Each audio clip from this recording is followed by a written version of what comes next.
بسم الله الرحمن الرحيم الحمد لله رب العالمين إن الحمد لله تعالى نحمده ونستعينه ونستغفره ونعوذ بالله من شرور أنفسنا ومن سيئات أعمالنا من يهده الله فلا مضل له ومن يضلل فلا هادي له أشهد أن لا إله إلا الله وحده لا شريك له وأشهد أن محمدا عبده ورسوله اللهم صل على محمد وعلى آل محمد كما صليت على إبراهيم وعلى آل إبراهيم إنك حميد مجيد اللهم بارك على محمد وعلى آل محمد كما باركت على إبراهيم وعلى آل إبراهيم إنك حميد مجيد وارض اللهم عن الخلفاء الراشدين والصحابة أجمعين ومن تبعهم بإحسان إلى يوم الدين أما بعد السلام عليكم ورحمة الله وبركاته mes sœurs, mes frères.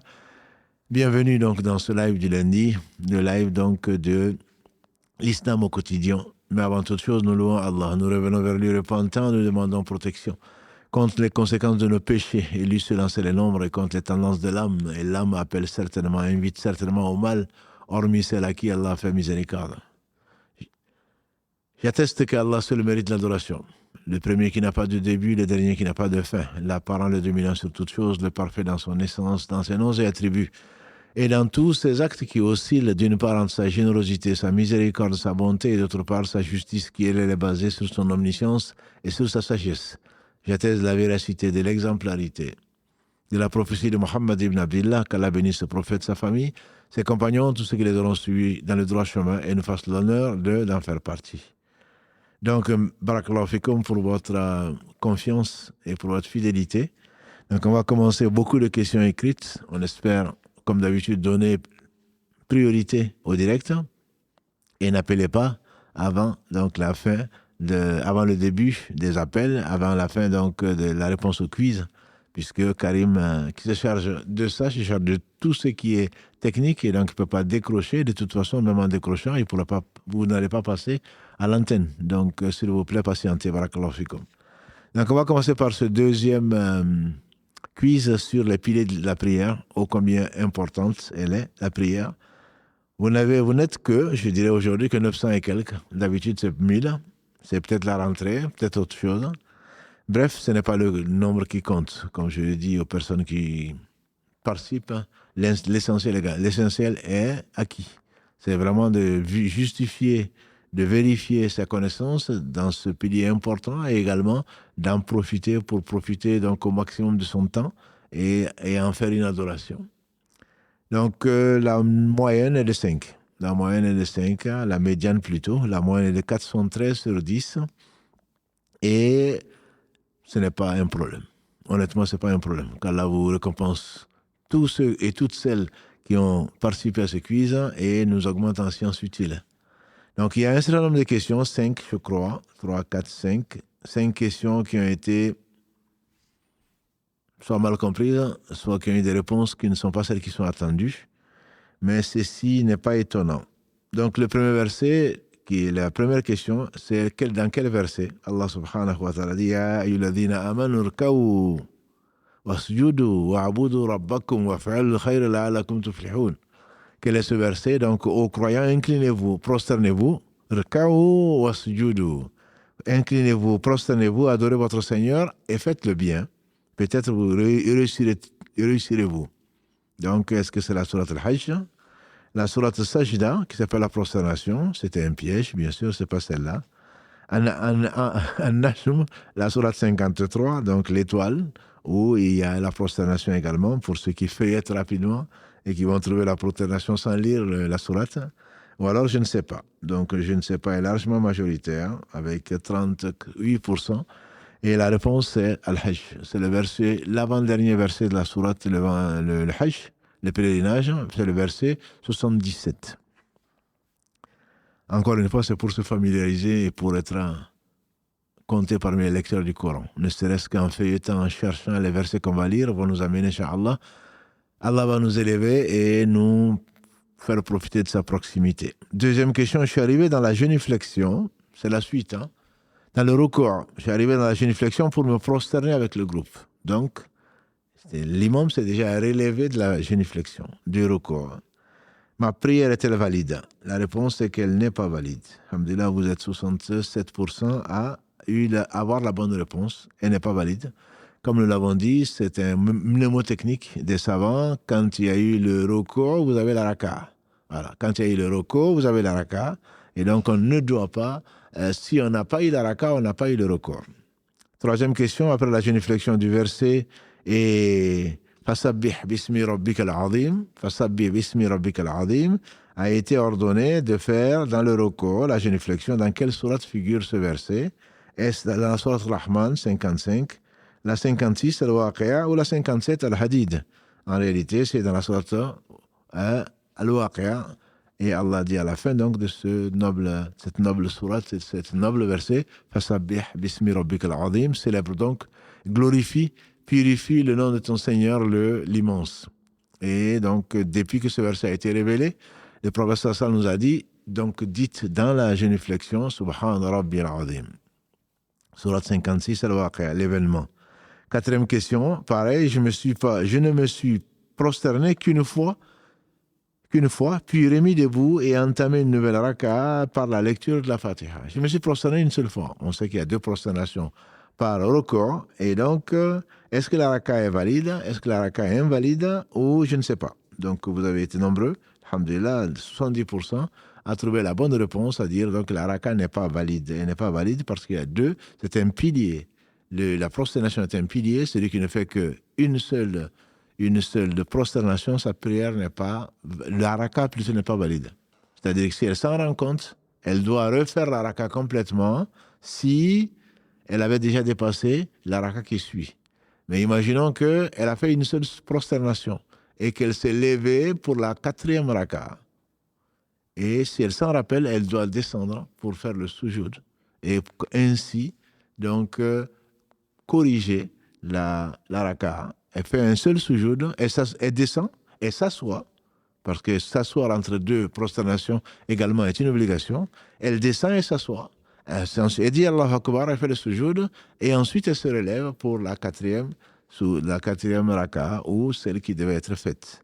Mais si on ne se rappelle que dans la quatrième raka, alors qu'on est déjà dans le sujoud de la quatrième raka, alors on met une croix sur celle où on n'a fait qu'une seule prosternation, et donc on fait une nouvelle prosternation, et ça fera 5 rakas sans prosternation complète. Donc, et ensuite on fait le salam, et on fait 2 soujouds pour compléter, pour corriger le fait qu'on a fait 5 rakas, en fait, en tout cas des mouvements supplémentaires par rapport à la prière. Cinquièmement, après génuflexion, après plutôt la révélation du verset, Fasabbih isma rabbika al-a'la, il a été ordonné par le prophète sallam de dire Subhan Rabbi al-a'la dans le sujoud, dans la prosternation. Gloire, pureté à mon Seigneur le très élevé, parce qu'Allah dit glorifie le nom de ton Seigneur le très haut. Al-a'la. Dans quelle sourate? J'imagine que, alhamdulillah, vous avez été nombreux, heureusement. Certains ont dit la sajda encore. La sajda. C'est pas un jeu de hasard, mes frères et sœurs. Je préfère de loin féliciter les 33% qui ont dit je ne sais pas, plutôt que de mettre une croix là où vous ne savez pas. C'est pas la sajda, c'est pas la prosternation, parce que là aussi c'est une question piège. Hein. Il a été ordonné dans la prosternation de dire gloire et pureté à Allah. Et donc, bien sûr, la sourate qui s'appelle la prosternation, tu penses que c'est celle-là. Lis-la au moins. C'est une sourate, alhamdulillah, que le prophète sallam lisait, on dit souvent, le vendredi. Et il y a combien de lettres? Chaque lettre te va t'amener 10 bonnes actions. Et donc, tu verras que ce n'est pas dans celle-là. Non, c'est dans une sourate qui est plus courte, c'est la sourate 87, qui s'appelle sourate al-A'la, le très haut. Justement, si tu avais réfléchi un peu, tu aurais vu que al-A'la, l'élevé, le très haut, correspond à le très haut qui est dans la question 5. Donc, c'est dans la sourate 87, Sabbih isma rabbika al-A'la, qui est conseillé que beaucoup de gens lisent dans le shafa et le witr pour des maghrébins ou des musulmans d'Afrique noire qui disent qu'il y a le shafa et le witr. On dit dans l'islam, dans la sunna plutôt, on parle seulement du witr. Mais ceux qui parlent du shafa et le witr, souvent, dans la première raka du shafa, du père, ils lisent la sourate al-A'la. Dans la deuxième raka, ils lisent la sourate al-Kafirun. Et dans le witr, ils lisent les 3 dernières sourates. Question numéro 6. Après la lecture d'un verset invitant au soujoud, je me suis prosterné, puis relevé, fait le recours et continué normalement. La raka est-elle valide? Est-elle invalide? On doit réparer le rajout ou je dois refaire la raka? La raka est valide parce qu'Allah invite à faire le sujoud. J'étais debout, j'ai fini ma fatiha, j'ai fini ma sourate. Dans la sourate, il y a l'ordre, plutôt la recommandation, parce que ce n'est pas une obligation, la recommandation de faire le sujoud ou l'éloge des gens, comme des êtres comme les anges ou les croyants, qui, quand ils entendent les noms d'Allah et la proclamation de sa gloire, tombent prosternés. Donc on les imite, hein. C'est une bonne pratique. Le prophète l'a fait, comme et également il ne l'a pas fait. C'est pour cela on sait que ce n'est pas une obligation. Il lui est arrivé de le faire comme il est arrivé de ne pas le faire. D'ailleurs, comme vous le savez, il y a des divergences entre les écoles. Dans l'école Maliki, par exemple, la première sourate révélée, Iqra bismi rabbika alladhi khalaq, donc la 96, sourate al-Alaq, à la fin, la tuti'hu wasjud waqtarib, ne lui obéis pas, rapproche-toi et prosterne-toi. Et donc, chez les Maliki, par exemple, il n'y a pas de sujoud. Chez d'autres, les Hanbali, les Hanafi, il y a le sujoud. Parce que les Malikis comprennent, si Allah te dit prosterne-toi, c'est-à-dire fais la prière. Ça ne veut pas dire qu'il faut se prosterner. Donc il peut y avoir des divergences dessus. Et sur se prosterner ou pas, toujours est-il qu'il y a unanimité pour dire que ce n'est pas une obligation.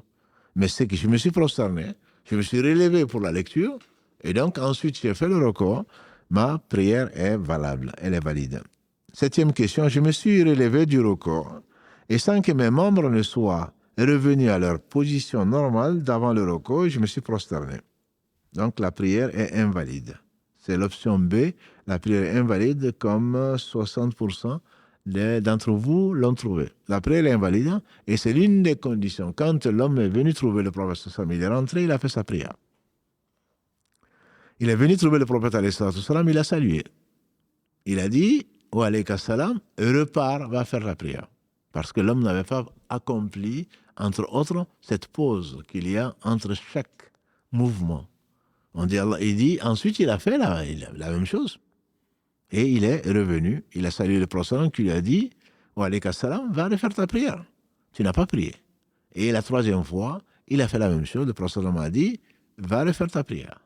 Et il lui a dit, par celui qui t'a envoyé avec la vérité, je ne sais pas faire plus. C'est là où le prophète lui a expliqué, et nous aussi bien sûr, quels sont les piliers sans lesquels la prière n'est pas valable.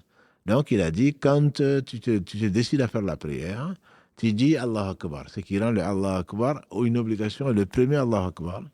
Tu lis ce que Allah te facilite donc, du Coran, et donc on sait que la Fatiha est une obligation dans un autre hadith. Tu lis ce qu'Allah te facilite du Coran. Ensuite, tu fais la génuflexion. Tu restes jusqu'à ce que tous tes membres reviennent à leur place. Ensuite, tu te relèves. Tu restes jusqu'à ce que tous tes membres reviennent à leur place. Ensuite, tu fais le sujoud. Donc, le fait que tous les membres reviennent à leur place, celui qui ne le fait pas, et ils sont nombreux, même parmi les plus anciens, malheureusement, ta prière est invalide. À n'importe quel niveau de la raka. Quand on se lève, on dit Allah Akbar, on lit le Coran. Généralement, les membres sont à leur place, on l'espère en tout cas. Au moins le temps de lire la Fatiha. Mais ils sont tellement pressés qu'ils disent Allah Akbar, ils ne sont déjà pas arrivés au recours. Et dans le recours, le dos doit être plat, il doit rester plat. Au point que quand on met un récipient dessus avec de l'eau, l'eau ne doit pas se verser. Un petit instant, le temps de dire Subhana Rabbi al-Azim. La sunna, c'est de dire 3 fois. Mais si on ne le dit pas 3 fois, la prière est quand même valable. Mais le temps que tous les membres reviennent à leur place, c'est un minimum de 3 secondes. Et certains n'ont pas le temps. Ils passent des heures sur les réseaux sociaux, mais ils n'ont pas le temps de passer 5 minutes dans la prière, et encore moins dans la génuflexion. Tu n'es pas obligé de prier, ma soeur, ni mon frère. Si tu le fais, au moins fais le bien. Tu es devant le Seigneur des mondes. Et tu te permets de ne pas respecter, d'être pressé dans la prière. Après Sami Allahu liman hamida, jusqu'à ce que tous les membres reviennent à leur place. Rabbana wa lakal hamd. Tout ceci n'est pas une obligation, le fait de le dire, mais le fait de le faire est une obligation, et le fait de rester droit dans ses bottes, on dirait. Droit, comme si tu venais de commencer. Et après, tu dis Allah Akbar, tu vas dans le sujoud. Tu restes le minimum de temps pour dire Subhan Rabbi al-A'la wa bihamdihi, ou d'autres façons d'invoquer de louer celui dont chante pureté tout ce qui est dans les cieux, tout ce qui est sur la terre, même si on ne comprend pas toujours ce qu'ils disent. 8e question. Je me suis rappelé après m'être relevé du roko que j'avais dit dans le roko. Je me suis rappelé. 7e question, donc je dis dans le roko, 5e membre. 8e question. Je me suis rappelé après m'être relevé du roko que j'avais dit dans le roko Subhana Rabbi al-Ala. Au lieu de dire Subhana Rabbi al-Azim, ma prière est valable.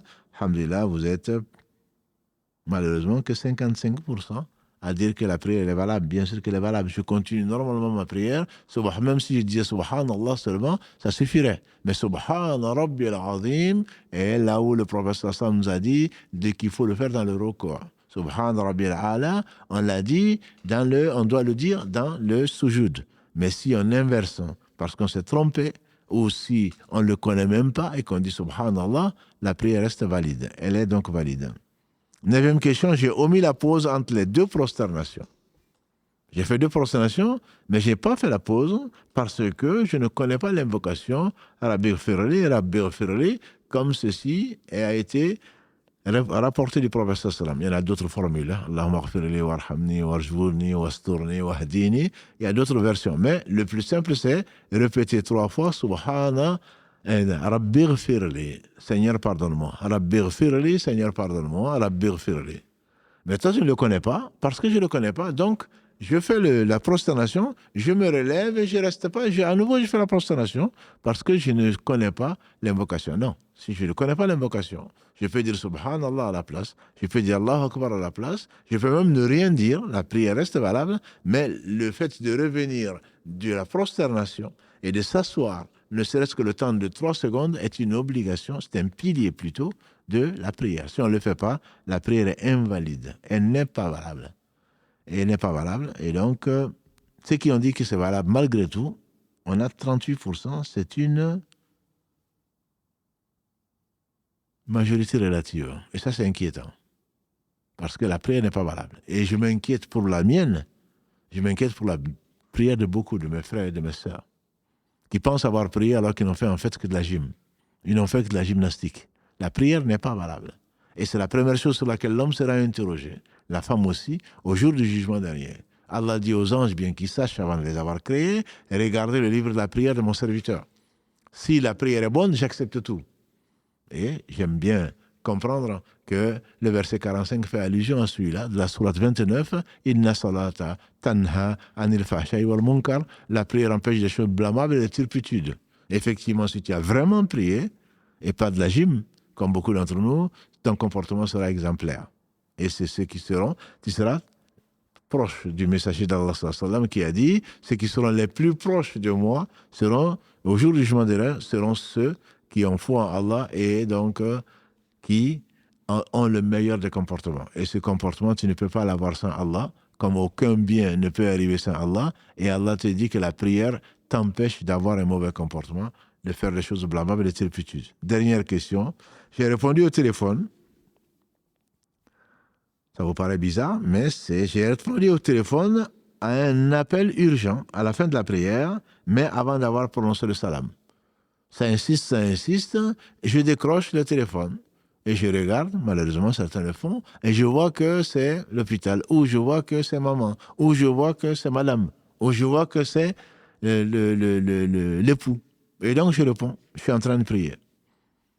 La prière, bien entendu, n'est pas valable, et vous avez été 75% pour dire que la prière, donc, n'est pas valable. Et je vous assure, c'est le ramadan dernier, je crois, à la mosquée, il y a des jeunes qui probablement n'ont prié que pour commencer à la prière, probablement, parce qu'ils sont dans le soujoud, le téléphone sonne, et ils parlent quand même, je suis en prière. Et ils continuent. Bien sûr que la prière est nulle, et la prière n'est nulle et non avenue, et ce qui est nul n'est pas accepté. Il n'y a absolument aucun doute, et il n'y a pas de divergence entre les savants sur cette question-là. Voilà, donc on a fini en une vingtaine de minutes, donc on a fini la réponse, j'espère que les réponses sont claires, et accordons un peu de temps, un peu plus de temps, donc à la prière, et c'est la meilleure, c'est l'acte le plus aimé d'Allah subhanahu wa ta'ala, et donc c'est la raison pour laquelle, si on prétend en tout cas aimer Allah subhanahu wa ta'ala, on doit suivre Muhammad sallallahu alayhi wa sallam, comme Allah le dit dans la sourate 3, verset 31, Qul in kuntum tuhibbuna Allah fattabi'uni. Dis-leur, ya Muhammad, si vous prétendez aimer Allah, suivez-moi. Et Allah vous aimera et vous pardonnera vos péchés. Celui qui suit ses passions, certainement, n'aime pas Allah parce qu'il n'a pas suivi le messager d'Allah, sallallahu alayhi wa sallam. Deuxième partie donc avec Karim et les auditeurs. On va privilégier donc le direct et je vous écoute. Allô, salam alaikum. Salam alaikum. Allô. Allô? Salam alaikum. Nous vous écoutons. Alaykoum salam wa rahmatullahi wa barakatuh. Vous m'entendez? Oui, on vous entend, vous êtes en direct. Oui, en fait, j'avais une question concernant un héritage. Oui. Allô? Allez-y, oui, on vous écoute. Oui, je n'entends pas très bien. Nous, on vous entend très bien. Ah, excusez-moi, je vous entends là. Allô? Allô, oui, on vous entend très bien, oui. Oui, je vous appelle en fait, mon père il est décédé, qu'Allah lui fasse miséricorde, ça fait Amen. 5 ans. Amen. Et en fait, jusqu'à aujourd'hui, on n'a pas réglé le problème de l'héritage. Oui. Parce qu'il y a eu pas mal de différends. Mais moi, j'avais une question très importante, parce qu'actuellement, il a une dette. Oui. Et en fait, c'est une amie à lui qui lui avait acheté 4 terrains. Et à l'époque, c'était 1300 euros. Oui. Et maintenant, elle nous demande de rembourser la valeur estimée aujourd'hui. Et il s'avère que ces terrains-là, elle les avait achetés en 2012. Et j'aimerais savoir si elle avait le droit de demander cette somme-là et si elle avait le droit de se rétracter malgré le nombre d'années passées. Se rétracter, certainement pas. Elle n'a pas. Si elle l'a vendu, elle a Comment? vendu. J'ai dit se rétracter, elle n'a pas le droit de se rétracter. Si elle a vendu, elle a vendu. Donc elle a vendu ça à 1000 combien? Elle doit, votre père devait, et donc elle doit se contenter de cela. Elle ne va pas spéculer sur le marché, ça ne lui appartient pas. Voilà. Oui. Donc elle doit vous réclamer, vous devez absolument soit lui redonner le terrain, si c'est ce qu'elle réclame, parce qu'elle a changé d'avis et parce que vous ne pouvez pas payer. Mais vous pouvez lui payer, vous devez payer les dettes de votre père, et donc au prix où votre père l'a acheté. Voilà. Donc si elle ne veut pas, elle peut réclamer le terrain parce que c'était une dette et que ça n'a pas été acheté. Elle veut le revendre plus cher. Bon, ça c'est. Mais la priorité avant toute chose, c'est que ça vous appartient. Si vous voulez, vous pouvez le lui redonner. Mais normalement, elle ne peut pas vous contraindre de vendre, de lui redonner le terrain parce que ça ne lui appartient plus. D'accord. Elle a vendu, elle a vendu. Pardon? Je n'entends pas très bien. Là, je ne peux pas faire plus. Je pense qu'il faudrait essayer de voir pourquoi le téléphone ne marche pas. Mais là, les autres, j'imagine. Allah yarfik. D'accord, je regarderai le replay pour mieux entendre. Inch'Allah. Désolé. Allô? Désolé, j'ai dit, on ne peut pas faire mieux ici, techniquement. D'accord, ok. Voilà. Ok, barakallahu fik. Allah yarfik. Salam alaikum à toute l'équipe. Wa alayka salam. Quel est l'avis concernant la salat Jumu'ah commençant avant le Dahr? Suis-je fautif si je n'assiste pas à la Jumu'ah car faite avant le Dahr, ou dois-je y assister quand même par d'autres mosquées autour de moi et refaire le Dahr à l'heure ensuite? Effectivement, Allah dit dans la sourate Jumu'ah, la sourate 62, verset 9, je crois, il y a الذين آمنوا إذا نودي للصلاة من يوم الجمعة فاسعوا إلى ذكر الله وذروا البيع. Oh, vous les croyants, quand vous entendez l'appel à la prière, c'est-à-dire quand l'heure de la prière entre, même si on n'a pas bien entendu de haut-parleurs, au moins ici en Occident, pour l'appel à la prière, précipitez-vous. Donc, pour l'accomplir et abandonner le négoce. Donc, tu dois effectivement y aller à la mosquée si tu peux, en tout cas, si tu n'es pas aussi loin que ça de la mosquée, tu dois y aller pour y assister. Et bien voilà que ça se fait avant le Dahr.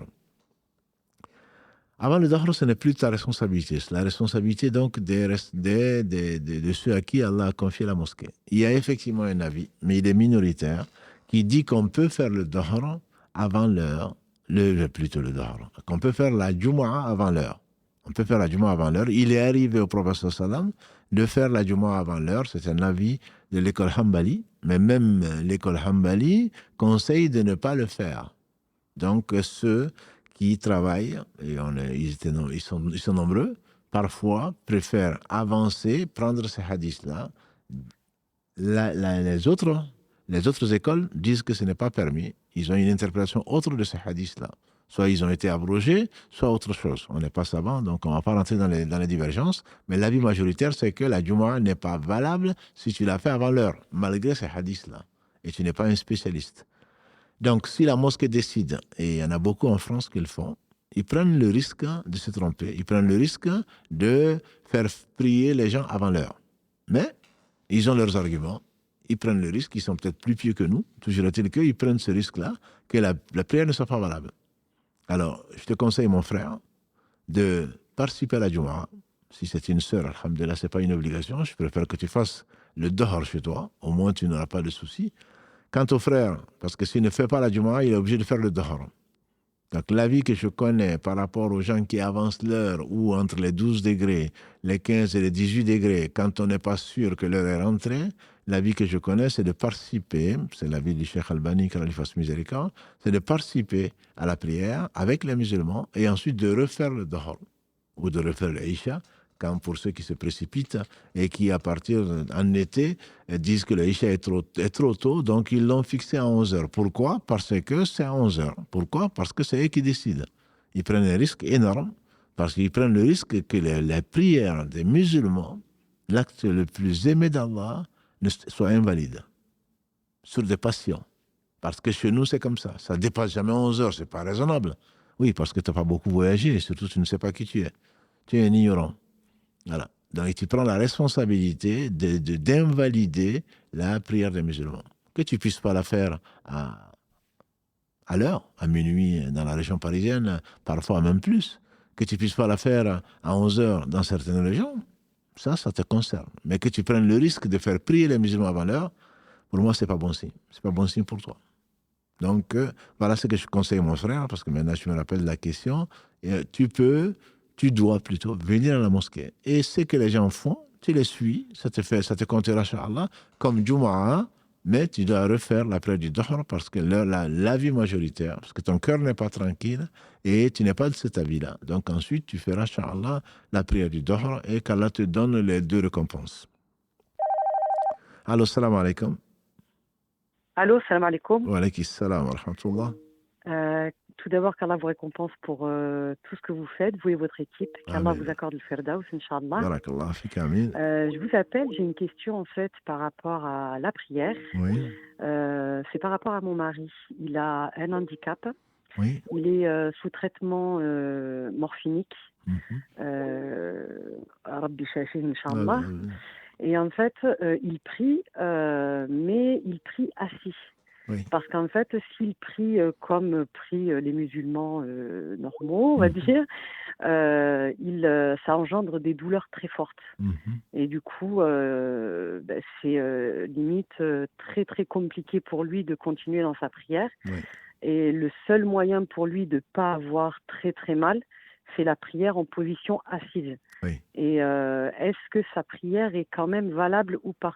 Alors, moi, j'ai une autre question à vous poser avant de répondre à votre question. Est-ce que c'est quelqu'un qui est toujours dans un fauteuil roulant? Excusez-moi, je ne vous entends pas. Je vous entends pas, en fait. Décidons, il y a un problème. Nous, on s'entend très bien. Donc, Karim essaye de voir d'où vient le problème. Nous, on vous entend très bien. J'espère que les autres auditeurs D'accord, aussi... je ne sais pas, je vous entends très, très mal, en fait.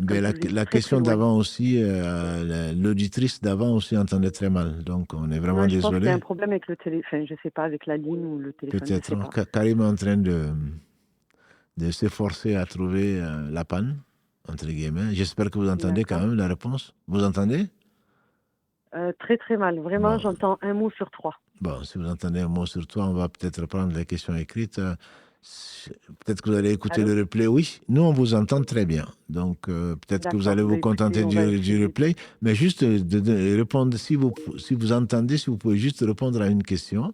Est-ce que votre mari, qu'Allah le guérisse, est-ce qu'il est toujours en fauteuil roulant ou est-ce qu'il peut quand même se mettre debout? Est-ce qu'il est, pardon? Est-ce qu'il peut se mettre debout pour marcher? Oui, il marche. Voilà. Il marche, il n'y a pas de souci. Voilà. Donc, moi, je vous donne la réponse des savants. Ensuite, vous allez la trouver peut-être dans le replay, même si vous n'entendez pas très bien, on est désolé. Donc, s'il peut se mettre debout, il se met debout pour le takbirat al-ihram, pour dire le premier Allahu Akbar. ça, il le fait. Ben, s'il le Mais fait, c'est il peut. au moment du soujoud, en fait. Là, C'est au moment du soujoud ce qu'il n'est peut pas pas. un souci. Il fait tout ce qu'il peut faire normalement. Et quand il arrive Oui, à là où il ne peut pas faire comme le soujoud, il s'assoit et il mime la position du soujoud et il se relève. Et ensuite, il fait normalement. Il fait ce qu'il peut faire et il peut bien oui. s'asseoir pour faire le soujoud, il n'y a pas de problème. Il n'a pas D'accord, il n'a pas à se faire violence, entre guillemets, si c'est lui qui sait. Et Allah sait mieux que lui dans quelle situation il est et comment il souffre. Donc, de ce point de vue-là, il n'y a pas de problème. Il fait debout tout ce qu'il peut faire. Et ce qu'il ne peut pas faire, il s'assoit et il fait les mouvements. Là, il n'y a pas de souci dessus. La prière est valide, d'accord. Inch'Allah. Voilà. Après, elle va dire, d'accord. Ouais. Barakallahu fik, wa Allah yarham yarfik. waldik. Et Merci beaucoup désolé, pour la réponse. désolé encore pour Non, la il n'y a pas de qualité. souci. Bon, Merci. voilà. Barakallahu fik. Allah Allah vous yarfik. récompense. Alhamdulillah, barakallahu fik. Merci. Salam Alaykoum alaikum. salam wa rahmatullahi. Donc, bon, Karim me dit que les auditeurs entendent, donc, alhamdulillah, il y a peut-être un problème de ligne, mais bon, au moins avec les deux auditrices sur deux, c'est ce qui pose problème. Mais alhamdulillah, qu'Allah nous pardonne et améliore notre situation. Donc, salam alaikum, wa alaykum salam. Cheikh évoque souvent l'importance de régler les dettes, celles du défunt proche, c'est vrai. C'est une question concernant la procédure de surendettement qui permet à un débiteur de voir ses dettes effacées judiciairement. Cet effacement se fait sans l'accord du créancier, mais c'est une décision judiciaire qu'on accepte donc. Peut-on considérer que les dettes sont également, à titre religieux, effacées? Ou doit-on les régler en raison du désaccord du créancier? En vous remerciant pour votre travail, etc. Barakallahu fik, ma soeur. Ce qu'il y a en réalité, c'est qu'il y a deux types. Il y a des gens qui, effectivement, ne peuvent pas payer et ne pourront pas payer. Donc, la loi permet donc d'un surendettement. Ceci étant, si la personne ou ses héritiers peuvent payer, il faut le payer, c'est une dette. Surtout si le créancier. Si c'était le créancier qui annule la dette, il n'y a absolument aucun souci. Mais si c'est la justice qui l'annule, alors que la personne avait les moyens, d'ailleurs, il y a quelques petits malins, entre guillemets, qui se croient malins, qui font un dossier de surendettement pour ne pas payer. Et ça, bien sûr, ils sont endettés. Devant Dieu, ils sont endettés, c'est de l'injustice. Ils doivent le payer. Si le dossier passe au niveau de la Banque de France, tant mieux pour la personne, mais elle pense avoir triché, mais elle ne triche pas avec Dieu. Donc ça, il faudrait que les gens craignent Dieu, et s'ils sont endettés, il faut le payer. Les héritiers, je leur conseille très fortement de payer parce que leur mort, entre guillemets, peut-être attend avant de rentrer au paradis. Donc je réponds positivement, il faut payer les dettes si le créancier ne les a pas annulées, même s'il y a une décision judiciaire. Allô, salam alaikum. Le troisième, on verra bien, donc, si il entend ou pas. Allô? Allô? Allô? Allô? Allô, oui, salam alaikum. Alaikum salam. Est-ce que vous nous entendez? Oui, je vous entends. Ah, parce que les deux premières n'entendaient pas bien. Vous nous Et entendez? vous m'entendez? Nous, on vous entend très bien. D'accord. En fait, j'aurais une question par rapport aux rêves que l'on peut faire. Oui. Et en fait, j'aimerais savoir si quand on fait des rêves, c'est le diable qui prend comment vous expliquer par exemple, quand on rêve d'une personne qui est décédée, Oui. eh ben, est-ce que c'est le diable qui prend son apparence pour nous faire peur en quelque sorte? Pas forcément. Le prophète sallam a dit qu'il y a trois types de rêves. On va le répéter. Trois types de rêves. Il y a un rêve qui vient d'Allah. Donc c'est Allah qui nous apaise. Ça nous apaise. La poitrine est dilatée. On remercie Allah, on le raconte aux gens qu'on aime. Si on rêve, par exemple, d'une personne décédée qui est au paradis, c'est Allah qui nous l'a envoyé pour nous rassurer, pour nous consoler. Il y a un rêve qui est frais, qui sont des cauchemars, que beaucoup d'entre nous, pour ne pas dire tout le monde en fait. Ça vient de Satan pour nous attrister. Effectivement, si on se fait attaquer, comme souvent les gens le disent, etc. Et il y a un rêve qui vient du subconscient. À force de vouloir épouser, par exemple, un homme, à force d'y penser, ou une femme, on rêve de la personne. Ça, c'est le subconscient. Voilà les trois catégories de rêves que le professeur sallam nous a enseigné. Voilà.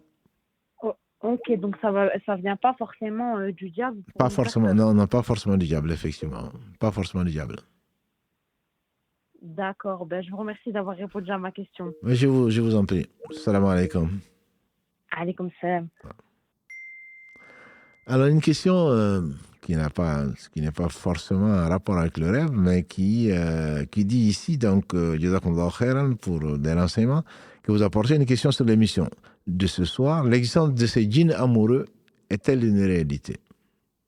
Les djinns amoureux, c'est un diagnostic que beaucoup de raqis font, et beaucoup de sœurs d'ailleurs, beaucoup de frères, en disant je ne me marie pas, c'est à cause d'un djinn amoureux. Bon, il faut faire attention à ce que l'on dit parce qu'on n'a pas de preuve de cela. Quand on va voir des charlatans, ils disent oui, tu ne te maries pas parce qu'il y a un djinn qui ne veut pas que tu te maries, et donc qui s'oppose et qui fait fuir tous les prétendants, etc., etc. Ce sont des hypothèses. Ce sont des hypothèses que ça existe ou pas, Allahu a'lam. Allahu a'lam. Et dans la positive, quels sont les symptômes et éventuels remèdes? Les remèdes, c'est que tu te confies à Allah, tu sais qu'il n'arrive que ce que Allah veut, et qu'aucun djinn ni aucun homme ne peut empêcher ce qu'Allah veut. La volonté d'Allah au-dessus de toute volonté. Et par conséquent, tu pries Allah, tu fais les causes, et donc si les prétendants s'en vont et t'abandonnent, ne veulent pas t'épouser, moi je dirais, remercie Allah. Remercie Allah, si c'est un djinn amoureux, il a été une bonne cause, parce que quelqu'un qui s'engage et qui recule sans raison ne peut pas assumer donc ce rôle important d'époux. S'il s'en va avant le mariage, je dirais tant mieux. Il se serait marié, peut-être qu'il ne serait pas resté non plus. Donc ne le vis pas mal, fais ta vie, fais tout ce qu'il y a à faire, et Allah aura décrété ce qu'il aura décrété 50 000 ans avant qu'il n'ait créé les cieux et la terre. N'aie pas peur de cela, ton destin va se réaliser. Allah t'a réservé le meilleur, pour peu que tu crois en lui et que tu crois au destin. Allô, salam alaikum.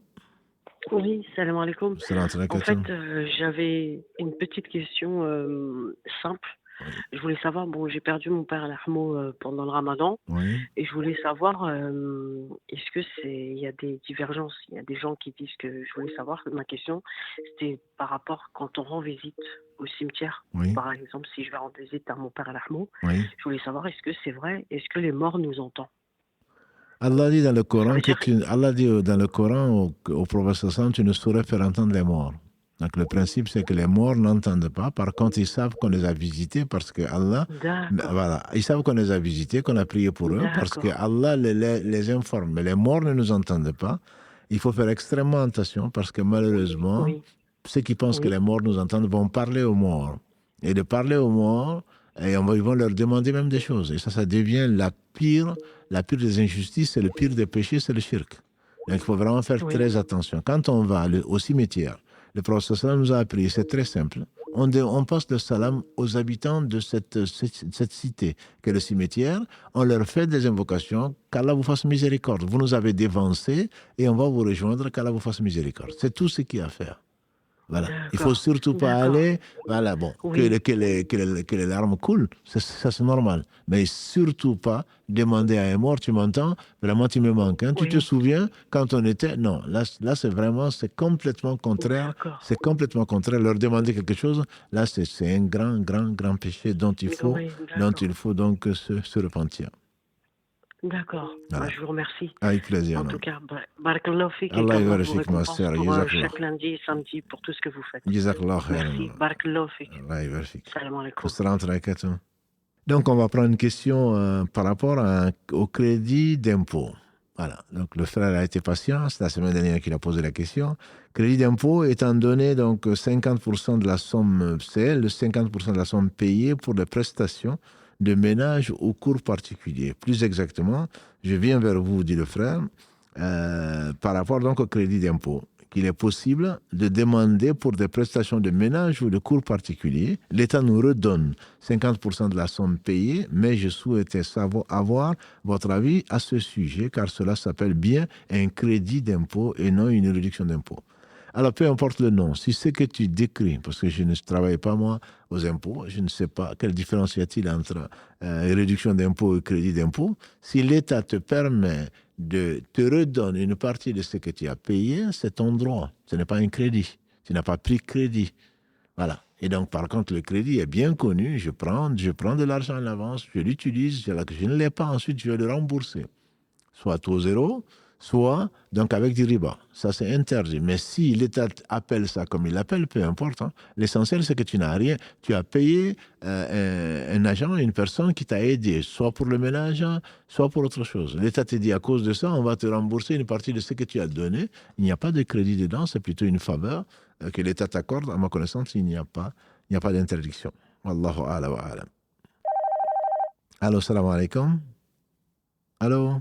Malikum salam. Allô? Malikum salam. Je vous écoute, oui. Bon. Que Dieu vous bénisse vous tous. Amen. Je ne vais pas reprendre les mêmes prières qu'on a fait pour vous. Donc, je vais juste dire Amin, Amin pour tous ceux qui ont prié pour vous. Barakallah fik. Priez quand même pour nous. Je voudrais... Oui, je vous écoute. J'ai juste une petite question. Oui. Le fait d'avoir été allaité par la même personne, est-ce que cela crée un lien de parenté? Absolument, absolument. C'est les deux dans l'islam. Il y a la parenté de lait et la parenté de sang. Mais la différence entre la parenté de lait et la parenté de sang, c'est que la parenté de lait crée effectivement une fraternité. C'est-à-dire qu'on ne peut pas épouser, par exemple, le mari de cette... Parce que ça devient la mère de la mère, donc de lait. Par contre, il y a une spécificité, c'est cette parenté de lait ne permet pas d'hériter ou d'être héritier de ces personnes-là. Voilà, donc ça s'arrête là.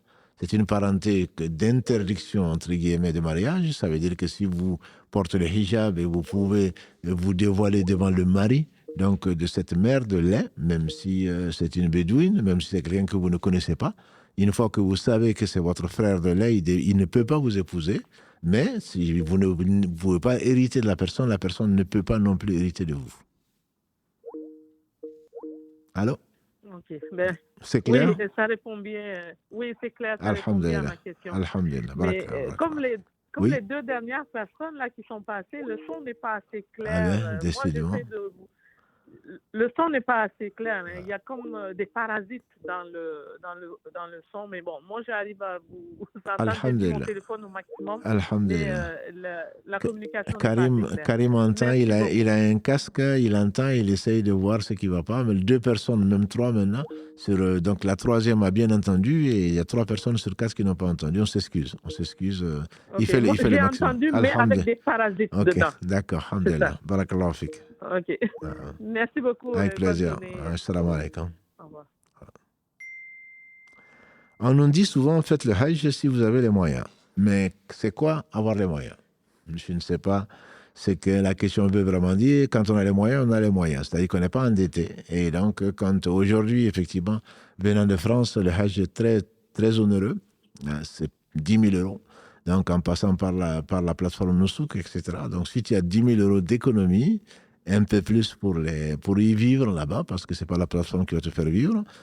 Donc, pour vivre un peu, pour acheter un peu de cadeaux, si tu as plus de 10 000 euros à ce moment-là, et tu dois privilégier le Hajj parce que tu as les moyens de le faire. Je parle bien sûr de ceux qui vivent en France. Dans d'autres pays, si on a la possibilité d'acheter le billet, de laisser de quoi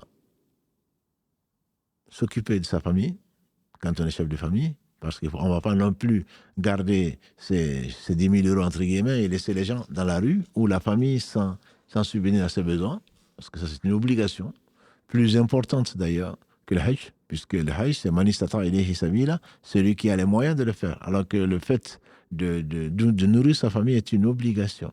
Tu dois avoir les moyens. Si tu n'as pas les moyens, tu vas les chercher. Voilà, ce qui n'est pas pareil que le Hajj. Donc, avoir les moyens, c'est avoir des économies et pouvoir effectivement physiquement le faire. Malheureusement, les gens font souvent le Hajj à un âge assez avancé. Et on voit les difficultés, ceux qui les accompagnent. Et les guides ont souvent des difficultés à accompagner ces personnes-là. Ils ont attendu 70 ans, 80, voire 90. Et les enfants, malheureusement, souvent irresponsables, confient leurs parents de 90 ans, au lieu de les accompagner pour avoir beaucoup de bonnes actions, ils les confient à des gens qui vont les accompagner comme dans les EHPAD, quoi. Donc moi, j'ai vu des enfants qui ne faisaient même pas la prière, entre guillemets, confier à une agence et trouver l'agence et surtout insister, tout ce qui lui arrivera, ce sera de votre faute. Si on aime un père, on ne va pas l'envoyer au mouroir, entre guillemets. C'est quand même difficile, physiquement difficile. On voit des gens là-bas dans des fauteuils roulants. On voit des gens là-bas en train vraiment de souffrir. Allah ne nous a pas demandé cela. L'islam est facile. Quand Allah dit « Manistata ilayhi sabil », celui qui trouve les moyens d'y aller, c'est tant d'un point de vue financier, bien sûr, mais également d'un point de vue spirituel, d'un point de vue physique également. Donc, si on ne peut pas y aller, et on ne peut pas y aller, on ne doit pas y aller. Ce n'est pas une obligation. J'en profite d'ailleurs pour parler de la Umrah, c'est pareil. Des gens vont à la Umrah. Est-ce que je peux faire la Umrah pour mon père qui ne fait pas la prière? Moi, je dirais, c'est sérieux, tu es sérieux? La Umrah n'est pas une obligation. Pour la plupart des savants, ce n'est pas une obligation. Le pèlerinage, c'est une obligation pour celui qui peut. Alors, tu vas aller faire la Umrah pour quelqu'un qui ne fait pas la prière. Et pour certains savants, comme tu le sais, certainement, ne pas faire la prière, ça exclut l'islam, carrément.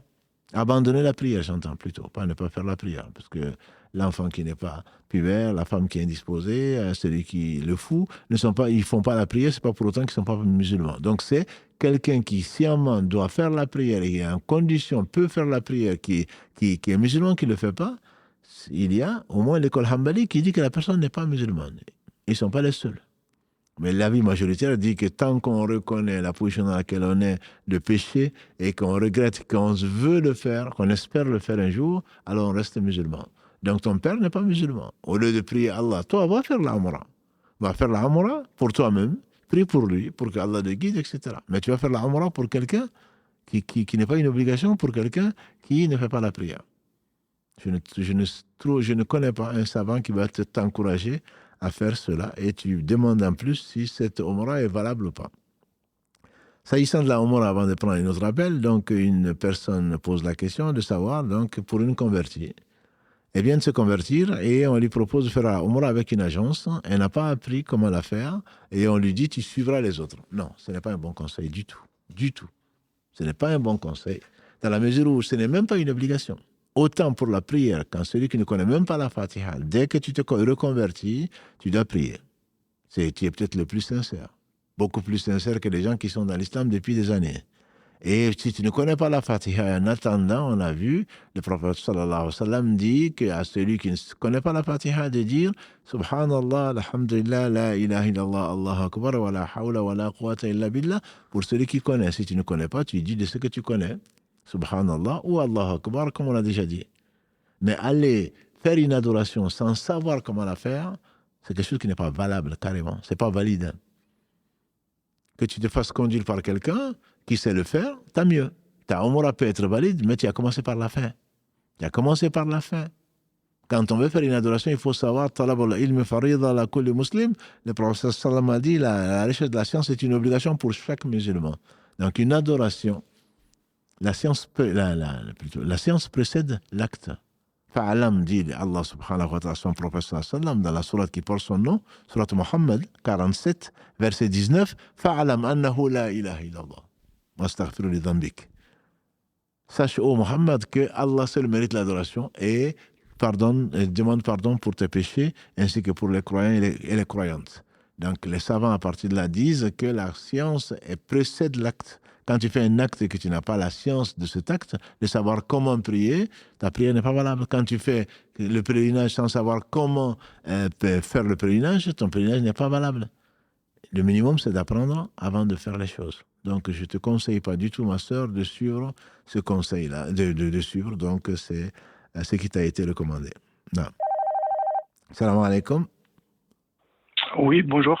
Salam alaikum. Vous nous entendez? De très très loin. Eh bien, décidément. Mais on a vraiment un souci technique. Qu'Allah vous récompense. Barakallahu fik. Pour tout ce que vous faites pour Barakallahu fik. Toute cette richesse d'informations. Je vous entends pas trop, donc je vais vous poser ma question. Oui. En essayant d'être clair. Et au pire, j'écouterai la réponse dans le replay. Alors, j'ai mon beau-père qui est décédé, et ma femme qui a récupéré, c'était donc son père, elle a récupéré les vêtements dans lesquels il était décédé. Oui. Toute sa famille lui ont donné son accord, il ne voyait pas de contradiction à récupérer ses vêtements. Oui. Par contre, il y a des gens qui ont dit que c'était pas bien, que c'était haram, qu'il fallait pas les garder. Ouais, bien sûr. Donc, je voulais avoir votre avis sur ça. On a déjà traité ça le samedi, si tu veux regarder le replay, mais la réponse c'est qu'ils n'ont pas le droit, effectivement, on n'a pas le droit de donner, les gens se débarrassent, ils ont peur de la mort, on va tous mourir, hein. Ils ont peur de la mort et donc même les vêtements du mort, on se dit si jamais on les porte, on va mourir, quoi. Mais bien sûr qu'on va mourir. Donc ils n'ont aucun argument pour le faire. Par contre, le fait qu'elle ait fait ta femme avec la permission des héritiers est une obligation. Et qu'on n'a pas le droit d'utiliser quelque chose tant que les héritiers ne sont pas d'accord. Donc le fait qu'elle l'ait fait, il n'y a absolument aucun mal dans ce qu'elle a fait. Il n'y a pas de mal. Allô? Oui. Vous avez entendu? Oui. Alhamdulillah. Alhamdulillah. Ok, d'accord. Voilà. Donc il n'y a vraiment pas, il y a pas de mal. Ce sont des coutumes et des choses que l'on dit et qui n'ont absolument pas de preuves. Merci. Barakallahu fik. Quelle réponse à l'ambiguïté, la division du tawhid et innovation? Je dirais que la réponse la plus simple, c'est que le tawhid, par définition, est un. Le fait de la diviser n'est pas une innovation. Si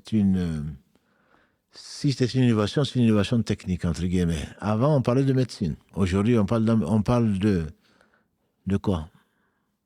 On parle de différentes branches de la médecine. Que ce soit de la pneumologie, que ce soit de toutes les branches, de la cardiologie, de tout. Donc, c'est une façon d'approfondir un domaine. Bien entendu que le tawhid reste un. Et tout le Coran, disait Ibn Qayyim, tout le Coran est tawhid. Donc, on ne peut pas dissocier une partie du tawhid. Je crois à cette partie, je ne crois pas à telle autre. C'est ce que les polythéistes arabes ont dit. Nous croyons, bien sûr, comme Allah le dit, si tu leur demandes qui a créé les cieux et la terre, ils diront c'est Allah.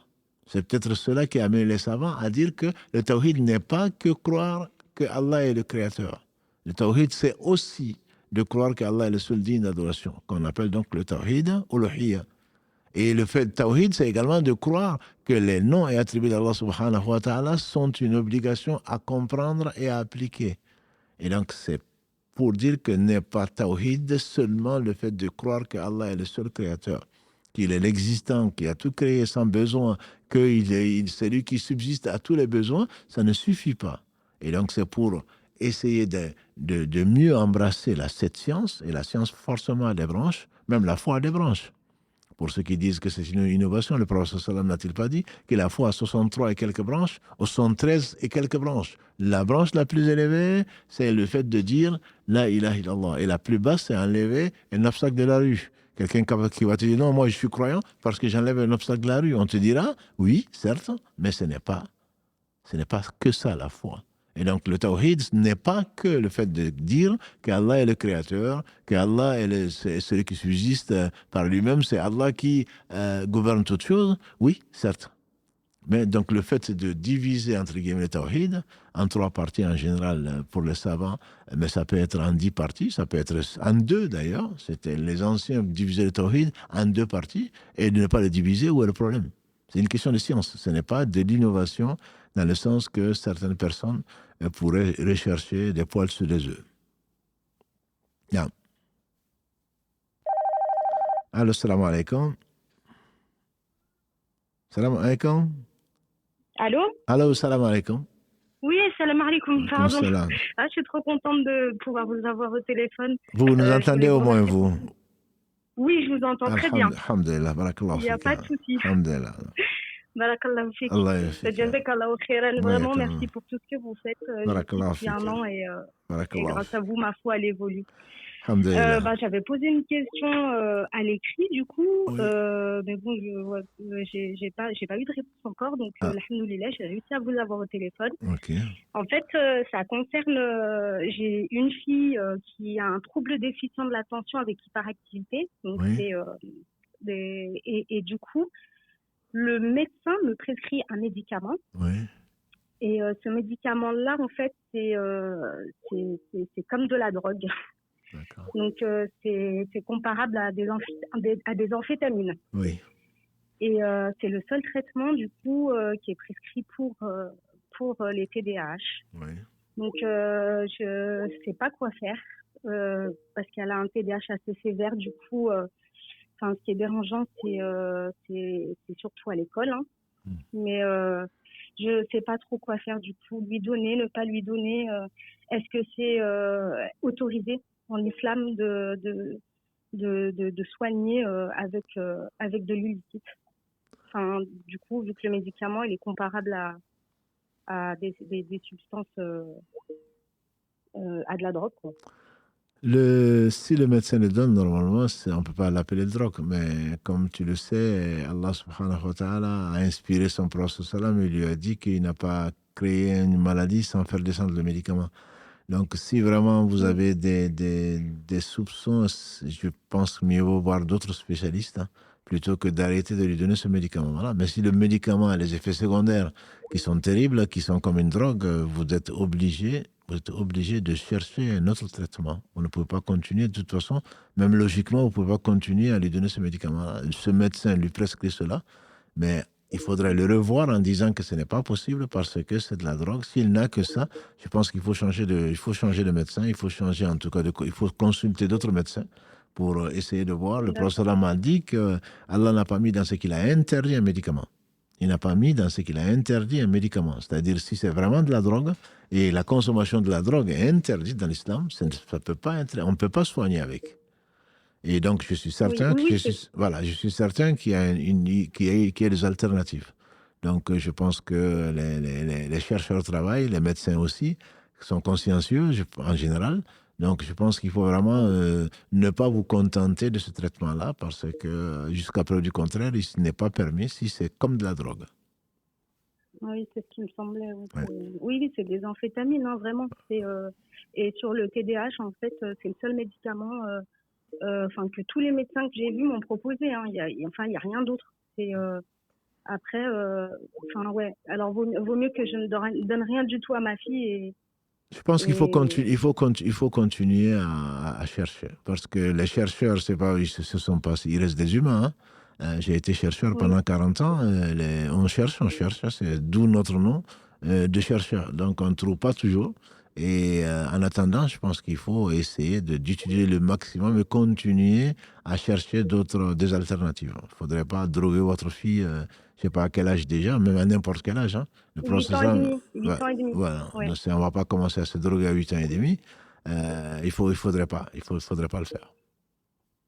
D'accord. Tout en continuant, alhamdulillah, il ne faudrait pas non plus que si sa vie en dépend, bien entendu, vous serez obligé de l'utiliser. Sa vie n'en dépend pas du tout. Si ce n'est pas le cas, Donc il faut patienter, il faut changer de méthode, il faut demander, partager. Peut-être l'alimentation.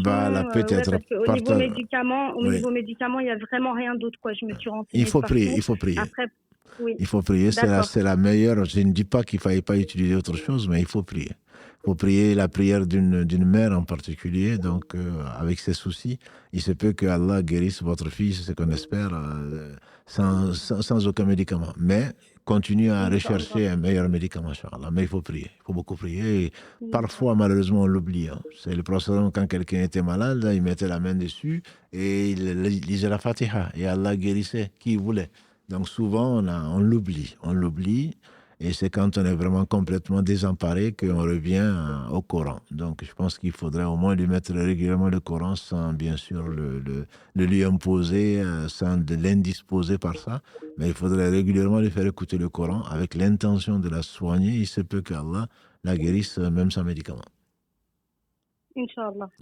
Merci beaucoup, Cheikh. Barakallahu fikum. Et toute l'équipe. Barakallahu fikum. Merci beaucoup. Salam alaikum. Alaikum salam wa rahmatullahi. Qu'Allah guérisse votre fille et tous les malades.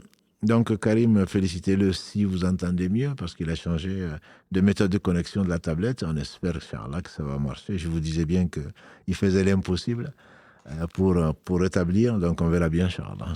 Qu'Allah le récompense par le meilleur. Et vous n'oubliez pas, comme vous le faites d'ailleurs, vous ne l'oubliez pas dans vos invocations. Est-ce que l'épilation définitive est permise dans l'islam? L'avis que je connais de savants, oui. Allah dit pour la propriété, pour l'hygiène, a inspiré à son prophète sallallahu alayhi wa sallam, donc d'épiler un certain nombre d'endroits donc qui sont quasi obligatoires. Ça fait partie de la fitra de l'homme et de la femme. Donc, c'est les aisselles, c'est le pubis, par exemple. C'est de couper les ongles, etc. De la circoncision pour les hommes. Et donc, l'épilation définitive est permise, à ma connaissance. La question a été posée à des savants, que je ne nommerai pas, mais c'est permis. C'est permis de le faire. Si ça t'empêche, l'essentiel, c'est d'arriver au but sans faire si, bien entendu, il n'y a pas de préjudice connu, d'effets secondaires connus. Et tant qu'on y est, une autre question qui prouve probablement que nous ne connaissons pas assez notre religion. Quand on prie le Fajr, on doit prier le Soub aussi? C'est ça la question. Cela fait plus de 5 prières par jour. À moins que je rate le Fajr. Non, je pense qu'il faut que les choses soient claires. Il y a 5 prières par jour alors qu'il y en avait 50. Allah, dans sa miséricorde, a divisé par 10. Les 5 prières sont celles du matin. Je parle après Fajr Soub. Celle de midi, le Dahr. Celle de l'après-midi, le Asr, qu'on vient de prier, et celle qui arrive, qui est le Maghrib, qui est le coucher du soleil, et celle du coucher du soleil, et le soir, le Isha. Donc, au lever de l'aube, il y a une prière à faire qui est obligatoire. Certains l'appellent Subh, d'autres l'appellent Fajr, peu importe. Mais il y a une seule prière qui est obligatoire. L'autre qui l'accompagne, qui fait partie des rawatib, qui vaut mieux que tout ce sur quoi se lève le soleil, certains l'appellent le Fajr, d'autres l'appellent Sunnatul Fajr. Donc, je ne veux pas rentrer dans le terme technique. On le prie, c'est 2 rakas légères qu'on prie avant la prière obligatoire. Donc, c'est important de savoir que ce que l'on prie, c'est obligatoire ou ce n'est pas obligatoire. Il n'y a que 5 prières obligatoires. Une le matin avant que le soleil ne se lève et les 4 autres. Donc, il n'y a pas 2 prières obligatoires le matin. Il y a une seule prière, celle qui précède l'obligatoire, appelez-le comme vous voulez. La prière qui précède l'obligatoire est aimée d'Allah. Le prophète sallam le faisait même quand il était en voyage, même sur une monture. Il faisait cette prière-là qui n'est pas obligatoire. Celle qui est obligatoire, donc quand on peut, il faut descendre de la monture, quand on peut descendre, quand on est responsable et conducteur, ou qu'on peut demander au conducteur de s'asseoir, de s'arrêter pour prier. Donc celle-ci, elle est obligatoire. Celle qui précède est très recommandée, mais elle n'est pas obligatoire. C'est un peu comme le shaf et le witr. Tu me diras, donc il y a cette prière dans la journée. Non, shaf et le witr, le prophète sallam faisait le witr, même sur le dos d'une monture, mais ce n'est pas une obligation. Allah est un, il aime l'impair. Donc on finit les prières de nuit par une prière qui est impaire. 1, 3, 5, 7, 9, 11, 13. Lui, il en faisait 11 ou 13. Mais même en voyage, il faisait cette prière-là. Ça ne veut pas dire qu'elle est obligatoire. Il n'y a que 5 prières obligatoires et ceci ne changera pas puisque la religion est complète. Allô? Allô? Allô, oui. Salam alaikum. Wa alaikum salam wa rahmatullahi wa barakatuh. Oui. Qu'Allah vous préserve pour tout. Amin. Barakallah fik. Et que nous guide tous sur le droit chemin, ya Rabbal Alamin. J'ai une question par rapport au Maghrib, au fait, à l'approche du Maghrib. Oui. Quelles sont les recommandations à faire qui sont prophétiques? Parce que chez nous, par exemple, j'ai grandi dans une famille musulmane, mais il y a des coutumes qui restent dans les familles, même si on n'a pas des preuves. Oui. Par exemple, nous, on a appris depuis toute petite qu'à l'approche du Maghrib, qu'il fallait faire entrer les habits qu'on fait, par exemple, sécher sur les balcons. Oui. Il faut les faire entrer dans les maisons, sinon que les djinns qui vont passer, ils vont transmettre leurs maladies sur les habits des enfants et autres. Oui. Donc, j'aimerais juste savoir si c'est vraiment vrai ou c'est juste pour fermer les fenêtres et les portes. Alors, ce qui a été établi, c'est que le prophète sallam a dit « Retenez les enfants au moment du Maghrib ». Retenez les enfants. Ça ne veut pas dire qu'il faut les déshabiller, ni qu'il faut enlever tous les habits des enfants du séchoir, non. Retenez les enfants. Et au Maghrib, c'est l'heure de la sortie des shayatines. Voilà. Donc les shayatines sortent à cette heure-là, et ensuite il a dit, après le Maghrib, lâchez-les. Donc ça c'est pas toute la nuit, c'est juste un moment, au moment du coucher du soleil, c'est le moment où, bon, bien sûr, on a chacun nous notre shaytan, mais les autres shayatines qui ne sont pas, entre guillemets, attribuées à des personnes, rentrent pour nous perturber, et surtout les enfants, c'est qui reste vrai, hein. Je me rappelle personnellement qu'il est arrivé beaucoup de choses au Maghreb à un certain nombre d'enfants qui sont restés là. Et nous, on nous interdisait, même on faisait tout pour être à la maison avant le Maghreb. Donc ça, c'est recommandé, ça reste vrai, ça reste basé En dehors de ça, tout le reste, fermer les fenêtres, couvrir les plats le soir, ça également, ça a été, parce qu'il y a un malheur qui descend, ça a été, mais ça a été vérifié, entre guillemets, mais le reste, c'est plus des coutumes. Les gens, ils en rajoutent toujours pour être sûrs, voilà. Mais c'est plus des coutumes qu'autre chose. Ok. Du coup, est-ce qu'il est conseillé de laisser les habits dehors, par exemple, la nuit, ou c'est mieux de les faire en... S'il y a besoin de les faire, on peut craindre le vol, on peut craindre l'humidité quand c'est en hiver, par exemple. Bon, le faire rentrer et on les sort dehors pour les sécher. Et donc, bon, évidemment, s'il pleut, évidemment, s'il fait froid, voilà, bon, ça c'est naturel. Mais en temps normal, comme actuellement ou en été, je ne connais pas de recommandations particulières pour faire rentrer les habits, non. D'accord, ok. Donc, il n'y a pas de problème alors. Il n'y a pas de problème, Inch'Allah. Allah yarshik. Allah yarshik. Amin, amin. Barakallah fik. Barakallah fik, ma sœur. Amin, amin, amin. Barakallah fik, ma sœur. Est-ce que mettre du parfum contenant de l'alcool est considéré comme une impureté? Alors, il y a une divergence dessus, mais je vous donne l'avis qui me paraît le plus pertinent. C'est l'avis du Cheikh Mohammed Saleh Al-Uthaymin, qu'Allah lui fasse miséricorde, mort donc dans les années 2000. Le principe pour lui, tout est pur. Et il savait de quoi il parlait. Tout est pur, sauf ce qui est impur. Donc, parmi les impuretés qui vont invalider la prière, par exemple, qui vont obliger à faire les ablutions, et tout le reste, c'est connu. Voilà, on est trop dans les livres de fiqh. C'est la sortie de ce que vous savez, gaz ou liquide ou solide, des deux orifices.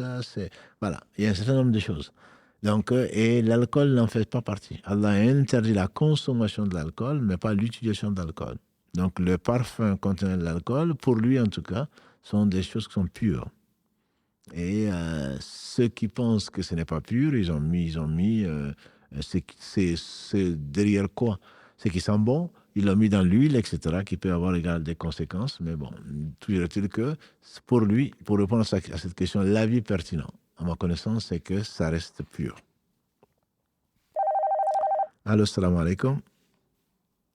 Allô? Allô? Salam alaikum. Au fait, ça fait un bout de temps que je suis votre émission. Oui. Donc, vraiment, ça m'a beaucoup attiré et je vous remercie pour tout ce que vous faites pour tout un chacun. Barakallah fik. Au fait, j'ai une question particulière parce que, au fait, je viens d'une famille tidjanite, donc je ne sais pas si vous avez une idée, ça parle de quoi un peu. Oui, je pense. Donc, ça fait un moment que, je suis plus la pratique en tant que telle. Oui. Parce que moi, je fais beaucoup de recherches sur Internet et puis aussi de part et d'autre pour avoir des réponses ou des solutions concernant ma religion. Oui. Donc, j'aimerais savoir quel est votre avis concernant la tariqa tidjane, si vous pouvez me donner des conseils concernant ces pratiques. Moi, mon avis, c'est que Allah a révélé au prophète sallallahu alayhi wa sallam ce qui suffit à tout un chacun pour le bonheur ici-bas et dans l'au-delà. Donc, toute autre façon d'adorer Allah qui serait particulière, que l'on chante sur tous les toits, qui a des avantages, moi, je ne le suis pas, je ne le conseille pas. Je ne le conseille pas à personne. Voilà. Donc, passer par la fenêtre, moi, je préfère passer par la porte. La porte, pour moi, c'est la sunna. Voilà, les meilleurs l'ont suivi, ça leur a suffi. Ce qui leur a suffi me suffira, Inch'Allah, et ça suffira également les gens qui viendront après nous. Donc moi, je conseille à tout un chacun de ne pas suivre une autre voie que la sunna du prophète sallallahu. Et je ne vois pas, si la sunna suffit, je ne vois pas pourquoi aller chercher à gauche, à droite, en pensant être plus proche d'Allah. Ça, je n'y crois pas du tout. Donc moi, je suis la sunna, en tout cas, c'est ce que j'espère. Et je prie Allah subhanahu wa ta'ala de nous faire tous mourir musulmans sur la sunna. Inch'Allah. Donc, comme vous l'avez dit, moi j'ai grandi dans une famille de la tariqa tidjane, donc au fur et à mesure, c'est vrai que je suis né dans la famille en tant que tidjanite, mais maintenant je vois que, il me pose des questions concernant cette pratique, donc c'est pour cela que j'essaie de chercher des solutions exactes. Est-ce que c'est bon pour cette pratique? Bon, comme vous l'avez dit exactement, donc, Inch'Allah, je vais essayer de suivre ce que la sunna conseille et puis ce que l'islam conseille. Allah suffit. Allah a fait descendre une religion parfaite qu'il a complétée et à laquelle il a accordé sa satisfaction. Verset 3 de la sourate, verset 3 de la sourate 5. Donc, à partir de ce moment-là, le prophète a dit également, je vous ai laissé, après moi, une religion qui sera claire de jour comme de nuit. Ne s'en écartera que le halik, celui qui est vraiment perdu.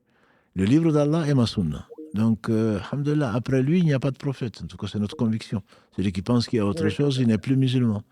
À partir de ce moment, Allah suffit à celui qui se fie à lui. Et la meilleure des voies, disait le professeur lui-même, et c'est un hadith, hein, Inna khayr al-hadi, hadi Muhammad sallallahu alayhi wa sallam. Donc, la meilleure des voies, c'est celle de Muhammad sallallahu alayhi wa sallam. Lui-même le disait, et les compagnons l'ont suivi. Moi, ça me suffit. Je n'appartiens à aucune tariqa et je souhaite, je demande à Allah et prier pour nous pour que Allah nous suffise et que la sunna du prophète sallallahu alayhi wa sallam nous suffise comme voie. Inch'Allah. Ok. Barakallahu fik. Allah yabarik. Tout ce que vous faites contre. Ok, je vous remercie bien. Allah yabarik, mon frère. Ok, salam alaikum. Alaykum assalam wa rahmatullah. N'étant pas voilé, est-ce que mes actions quotidiennes sont vaines auprès d'Allah? Les actions qui sont vaines sont les actions où on associe à Allah. La désobéissance à Allah nous concerne tout un chacun.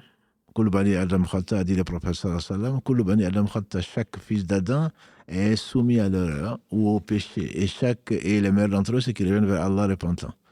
Donc Allah te facilite, alhamdulillah, l'application des règles sages d'Allah subhanahu wa ta'ala, mais il n'y a pas à désespérer que les actes ne soient pas valables. Si tu le fais pour Allah subhanahu wa ta'ala, tes actions ne seront pas vaines. Par contre, celui qui associe quoi que ce soit à Allah subhanahu wa ta'ala, celui-là, bien entendu que ses actions sont nulles et non avenues. Allah se passant du tout. Voilà. Donc Karim, il a bon dos, Karim. Vous ne le voyez pas, donc je lui mets tout dessus. Il me dit qu'il y a beaucoup de questions sur le Maoulid. Effectivement, on a reçu des questions. Et comme le Maoulid, entre guillemets, est censé être mercredi prochain, je pense, mais peu importe, la semaine prochaine, on reviendra peut-être dessus.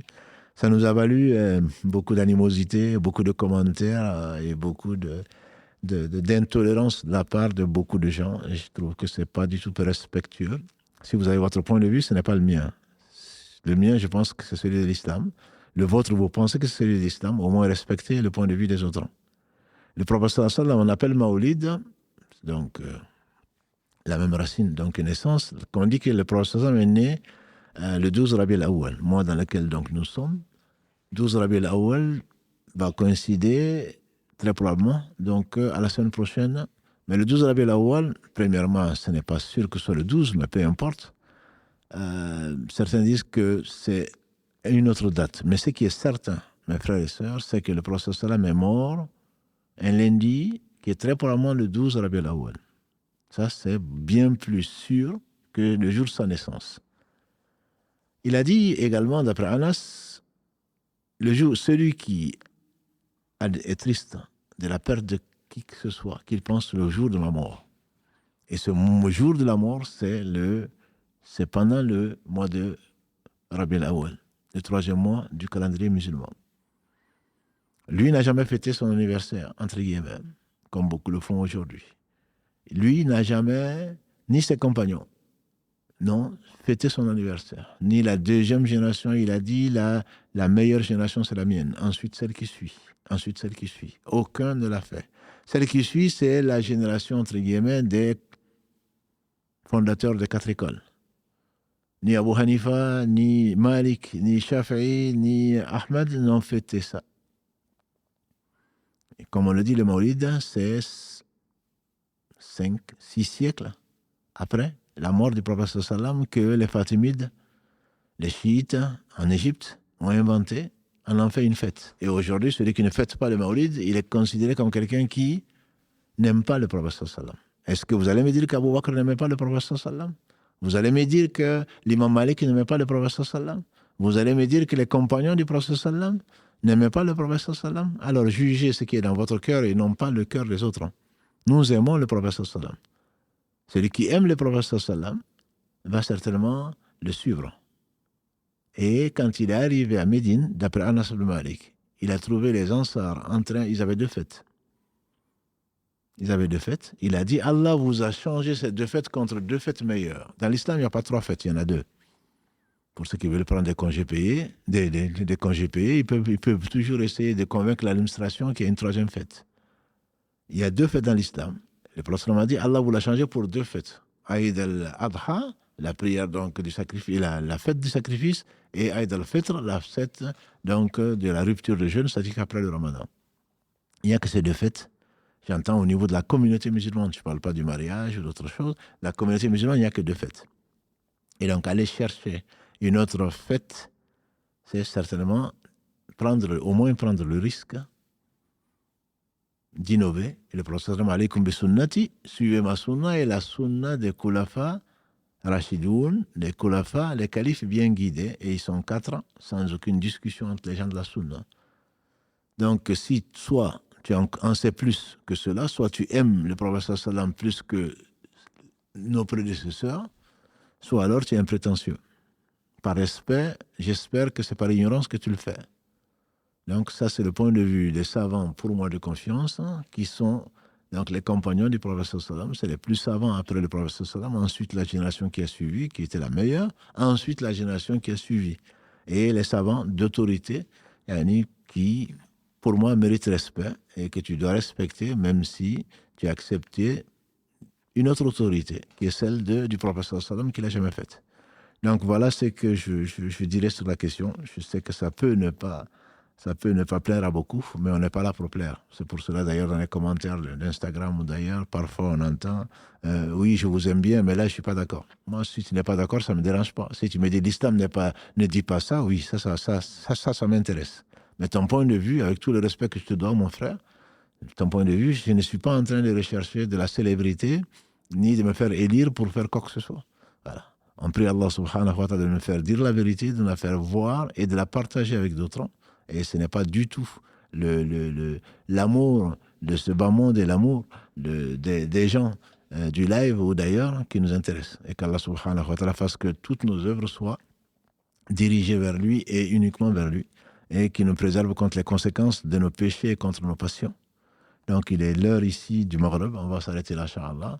Et notre prochain rendez-vous, ce sera mercredi, Inch'Allah, avec Karim, si Allah le veut, toujours présent. Et pour parler donc de la médecine du cœur, et en particulier donc du nouveau thème que nous avons commencé et qui vous intéresse beaucoup, comment faire vivre le cœur, la vivification du cœur. Qu'Allah vous bénisse votre temps, qu'Allah vous aime, qu'Allah bénisse Mohammed, sa famille, ses compagnons, tous ceux qui les auront suivis dans le droit chemin, nous fassent vivre sur la sunna du prophète sallallahu, nous fassent mourir sur l'islam avec la sincérité et avec un cœur qui est apaisé. Subhanakallahumma wa bihamdika ashhadu an la ilaha illa anta astaghfiruka wa atubu ilayk. Subhana rabbika rabbil izzati amma yasifun wa salamun alal mursalin walhamdulillahi rabbil alamin. Wassalamu alaykum wa rahmatullahi wa barakatuh.